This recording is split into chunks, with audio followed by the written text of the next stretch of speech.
Hey, homesteaders, gardeners, and cooks. My name is Jennifer. Welcome to Miles Away Farm, or welcome back. Quick video on chestnuts today. We had an unexpected thing happen this year with our chestnuts. We have 2 chestnut trees. One of them went in, I didn't write down the date, but I would guess in 2012. And the tree did really well the first year, and then our sheep at the time got into it and did quite a bit of damage to it. And it literally took maybe 5 years to recover. It just sat and it didn't seem to have any active growth for years and years and years. And then it finally started taking off again. We fenced it really well to keep the animals out. And it would get the burrs, which is the outer covering that you see here that's really spiky.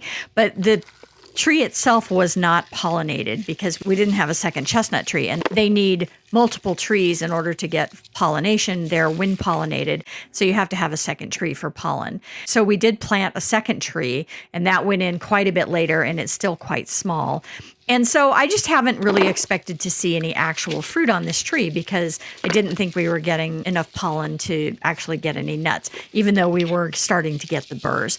And this year I was out doing some things in the garden. This tree kind of sits in the center of our front pasture. And I looked over and realized, oh my gosh, there's actually full developed nuts in this chestnut tree, not just little empty hulls, which is usually what you get when they don't get pollinized. And so I got in there and started picking nuts.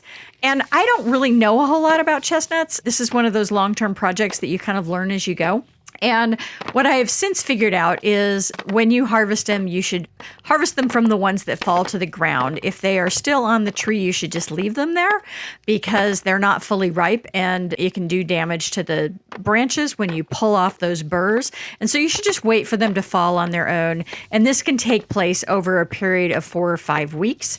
And so you just go out every couple of days and pick up anything that's fallen onto the ground. We now have 2 species of chestnut trees. The one that I got the harvest off of this year is in Nevada. And I don't remember exactly why I chose the species that I chose, other than we really wanted them for shade trees. We wanted the nuts, but we were more interested in shade for livestock and to just have this big grand tree in the middle of the pasture than we were in a big nut harvest. And so that was a lot of the factor of why we bought what we bought. And there are 3 main varieties of chestnut groupings. There are European chestnuts, there are American chestnuts, and there are Chinese or Asian varieties of chestnuts. The American chestnut, which of course was known in the eastern part of the United States for millennia, died out almost entirely from a really bad blight. There used to be up to 4 billion with a B trees in the eastern part of the United States. And there is some work being done by the Chestnut Foundation to try to reestablish some of those trees using a hybrid with some of the Asian chestnuts in order to get some blight resistance. And you can order trees from them. I went ahead and just ordered actual cultivars, but they are doing good work to try to restore some of the original chestnuts to the eastern part of the United States, a worthy project. So I was super excited to get this unexpected chestnut harvest, and I ended up leaving them on the counter for probably a couple of weeks. And then I realized they should be treated like produce. And so they needed to be kept cold and ideally not letting them dry out. So I threw them into a walk-in fridge, but I had them in a mesh bag. I didn't have them in a sealed container. And what I'm learning is that getting them to peel, it's very tricky and it's based on ripeness and freshness.